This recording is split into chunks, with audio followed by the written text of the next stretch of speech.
To begin, open the TikTok app on your phone.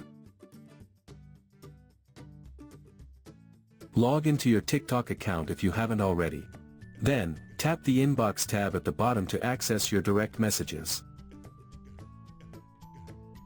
Next, open any direct message chat where you want to change the chat bubble.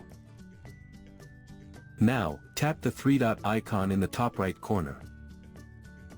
On the next screen, you will see a new option called Chat Bubble. If it doesn't appear, make sure your TikTok app is updated.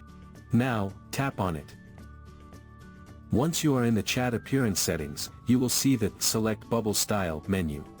At the top, a preview box lets you see how your messages will look before applying changes.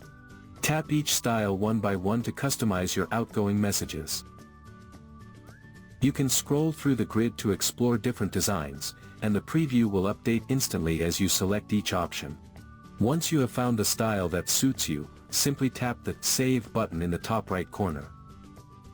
Your selected chat bubble style will be applied instantly to your TikTok messages, and your next message will be sent in the new custom bubble design.